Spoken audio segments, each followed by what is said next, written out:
하나님의 말씀 이제 창세기 19장 이제 1절에서 11절인데 우리가 해봐야 될 사람이 이 롯이란 존재예요. 아브라함의 조카 롯은 원래 이제 아브라함의 아버지인 데라와 이제 형제 아니 데라 아니다 아브라함과 형제지간인가? 어찌됐든 관계 나홀이라는 그 집안의 그 아들입니다. 그러니까 아브라함의 조카죠. 아브라함의 친척인데 아브라함의 이제 친척인데 이제 아브라함이 이제 하란을 떠나서 이제 가나안 땅으로 향하게 될 때, 즉 하나님께서 일러주신 땅으로 가라고 했을 때 아브라함과 함께 동역했던 사람이에요. 그러니까 롯이란 존재는 단순히 그냥 세상이 좋아서 그냥 단순히 일반적인 그런 사람이라고 보기는 어렵습니다. 어떻게 보면 아브라함이 하나님의 언약을 계승해서 하나님의 말씀과 그 사명을 실천해 나가는 삶을 살 때 그것을 옆에서 조력하고 도와주고 같이 동역했던 원래 동역자였을 가능성도 있었을 거예요. 그래서 롯은 평범한 사람이 아닙니다. 그리고 베드로 이제 나중에 신약 성경에서 사도 베드로는 이 베드로후서 2장 7절에서 8절에서 롯을 뭐예요? 의인이라고 여기고 소돔의 죄악과 그 음란함에 있어서 롯이 그것을 봄으로 인해서 양심에 큰 상처를 많이 입었다라고 기록이 되어 있어요. 그 말을 들어보면 롯이 단순히 그냥 신앙이 없는 사람이라고 보긴 굉장히 어려운 상황입니다. 근데 롯의 문제는 뭐예요? 오늘 말씀 본문을 통해서 롯의 모습이 너무 잘 확인이 됩니다. 그리고 롯의 모습을 통해서 우리의 삶을 점검해보고 우리가 지금 어디에서 넘어졌는지를 일단 저는 이 말씀을 통해서 많이 경계가 돼요. 1절에 두 천사가 소돔에 이릅니다. 그때 롯이 소돔 성문에 앉아 있다가 천사를 봤다라는 게 굉장히 흥미로운 구절이에요. 소돔 성문, 한 도시의 성문은 그 도시를 다스리거나 그 도시의 방향을 결정하는 어떤 그 도시의 장로들이 앉을 수 있는 자리예요. 그러니까 롯이 이 시점이 되면 롯이 소돔에 거한 지 20년, 30년은 됐을 것이다 라고 보면 돼요. 그러니까 롯이 청년이 아니에요. 여기서의 롯은 장로예요, 장로. 한 도시에서 가장 경험이 많은, 그리고 한 도시에서 여러 가지 문제에 대한 조언을 제시할 수 있는 굉장히 실력 있고 영향력이 있는 자리에 롯이 있었다라고 보시면 돼요.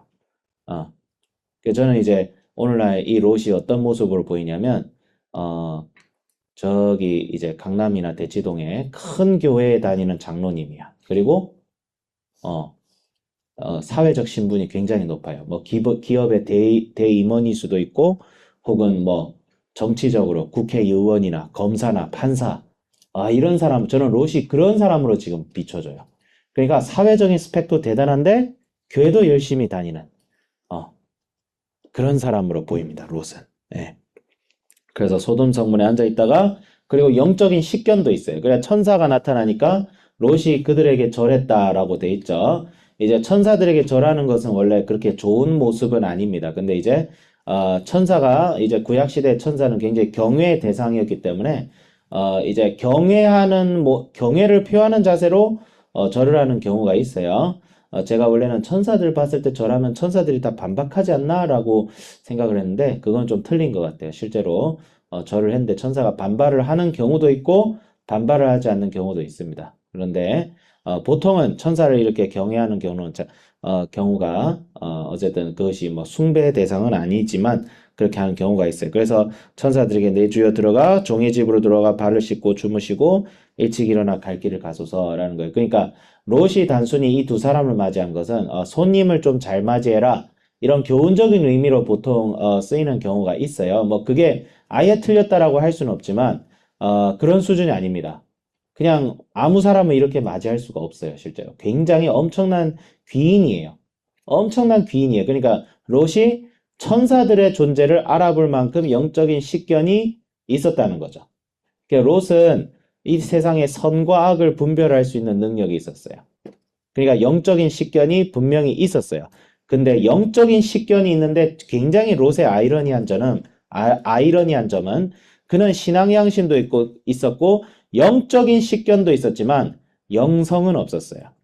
그러니까 뭐가 옳고 그른지에 대한 영적인 지각은 가지고 있었는데 그것을 실천으로 옮기고 행동으로 옮기지 않았어요. 왜? 롯은 세상과 하나님을 겸하여 섬기던 사람이었죠. 그러니까 대표적인 세상적인 그리스도인이 바로 롯이라고 보면 됩니다. 어쨌든 식탁을 베풉니다. 그리고 롯이 왜 천사들이 이렇게 맞이했을까요? 천사들이 밤중에 나는 거리에서 자겠다고 하니까 롯이 그걸 왜 다급하게 막았을까요? 롯이 소돔의 꼬라지를 알았기 때문이죠. 어쩌면 롯은 소돔이 하나님 앞에 이러다가 심판을 당할지도 모른다는 위기감도 분명히 가지고 있었을 가능성이 분명히 큽니다. 롯이 그걸 몰랐을 리가 없어요. 롯은 그렇게 허접한 인물이 아니에요.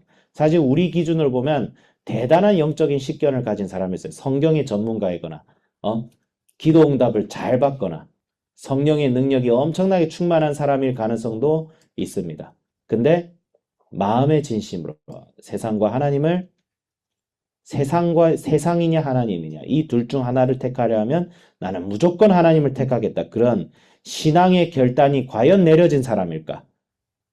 이거는 미지수죠. 그렇지 않았을 가능성이 크고 실제로 그렇지 않았죠. 4절에 봅니다.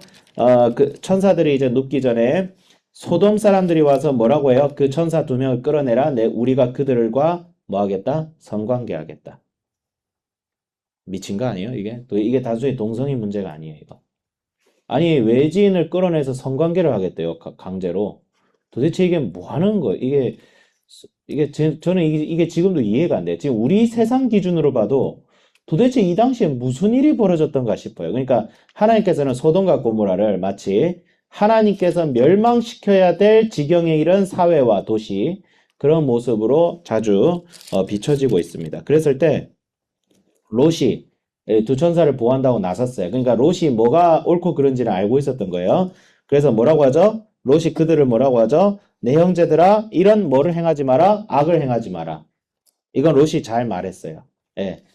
그래서 우리도 이 세상 사람들을 향해서 복음을 전하면서, 근데 적대적으로 막 전해야 이 저주받을 불신자들아. 아니에요. 형제들아. 같은 형제 자매로 여겨줘야 돼요. 알겠죠?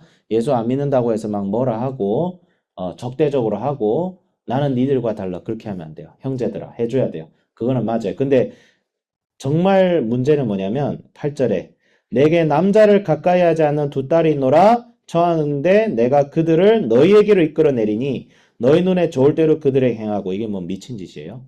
그러니까 뭐냐면 소돔 사람들이 두 천사, 그러니까 자기 손님인 두 천사를 끌어내서 그러니까 이거는 성관계 수준이 아니라 집단 강간을 하겠다는 거죠.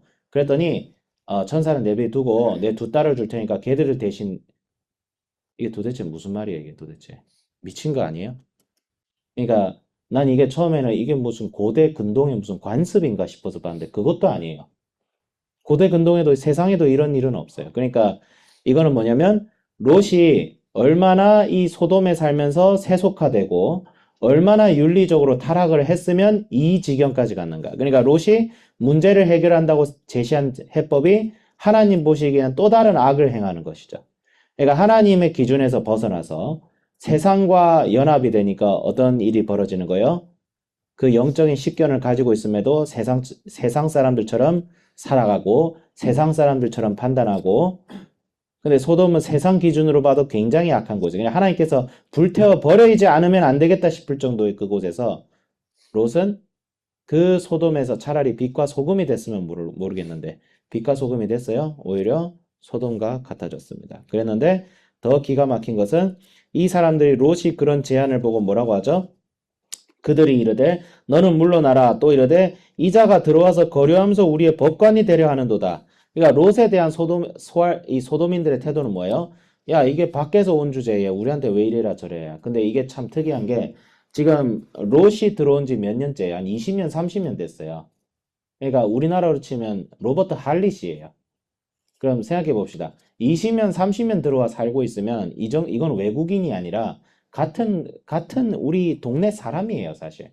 근데 여전히 롯을 어떻게 취급하고 있어요? 이방인으로 그러니까 밖에 외지인, 타지인으로, 외국인으로 대하고 있습니다. 이거는 뭐냐면 우리가 세상 속에 들어와서 세상 사람과 같이 살려 해도 살 수 없다는 말이에요.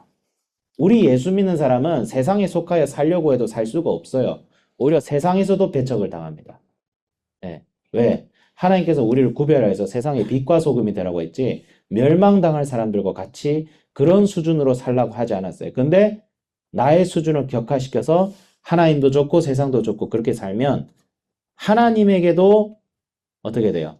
하나님에게도 징계를 당하지만 이 세상에서도 버림을 당하는 거예요. 결국 양쪽에 버림을 당해요. 이도저도 아닌 삶을 살게 되는 거죠. 그랬을 때 천사가 이제 롯을 보호하고 그들의 눈을 멀게 하는 장면으로 끝이 납니다. 이제 그 이후에는 소돔과 고모라의 심판이 있겠죠. 그럼 우리에게 주는 교훈은 뭐예요? 롯은 전형적인 세상적인 그리스도인. 그것도 어떤 그리스도인이에요? 하나님이 주신 복을 누리고 하나님이 주신 영적인 식견을 누리고 분명히 하나님께 충성됐으면 이 세상의 부귀영화를 버리고 오히려 이 세상의 빛과 소금이 충분히 될 수 있는 그런 자리에 있음에도 불구하고 세상과 하나님을 겸하여 섬기고 여전히 세상의 것을 포기하지 못하는 그런 결정 장애가 있는 그리스도인. 너희가 왜 하나님과 바알 사이에서 머뭇거리를 하느냐 했던 엘리야가 호통을 쳤던 그 북이스라엘의 모습이 보입니다. 단순히 모르는 게 아니에요. 단순히 그냥 예수님에 대한 신앙이 없는 게 아니에요. 예수님도 좋고 근데 세상도 좋아. 그래서 세상을 놓지를 못해요. 근데 우리 한비전 친구들, 아니 우리 한비전이 하니까 좀 그렇네. 우리 포렌다니엘 학생들, 우리는 세상으로 나가야 되는 거 맞아요. 그리고 한 손의 실력과 한 손의 영성을 갖춰야 돼요. 맞아요. 근데 어느 한순간에 여러분 선택의 순간이 옵니다. 내가 이 세상을 살면서 내가 원했던 것을 하지 못할지라도 하나님을 선택해야 되는 순간이 분명히 와요. 그것이 어떤 형태인지 몰라. 친구 간의 관계일 수도 있고 회사에서의 승진의 기회일 수도 있고 여러 가지 그런 걸 수도 있어. 그랬을 때 여러분이 인생에 손해를 볼지라도 하나님을 선택할 수 있기를 바랍니다. 롯은 그거 못했어요. 그래서 저 지경이 된 거예요. 세상과 하나님 중에 누구를 선택할 것이냐. 그래서 선생님도 굉장히 롯의 모습을 보면서 두렵고 떨림으로 느낍니다. 롯의 모습이 선생님한테 어떻게 느껴지냐면 말씀도 기가 막히게 잘 가르치고 설교도 잘하고 그런데 뭐예요? 세상 사람이야. 네. 시간이 벌써 됐네요. 죄송합니다. 그래서 롯이 아니라 아브라함 같은 삶을 살자 이렇게 적용을 해보겠습니다. 기도하겠습니다. 거룩하신 하나님 아버지, 우리가 롯의 모습을 보면서 교훈을 얻습니다. 우리가 우리를 위하여 십자가를 지신 예수님보다 세상을 더 섬기고 혹은 세상과 그런 예수님을 겸하여 섬기지 않게 하시고 세상의 넓은 길을 쫓아가는 것이 아니라 좁은 길, 우리 예수님께서 자기 십자가를 지고 걸어가라고 하셨던 그 길을 가게 하여 주시옵소서. 감사드리는 우리 주 예수 그리스도 이름으로 기도드립니다. 아멘.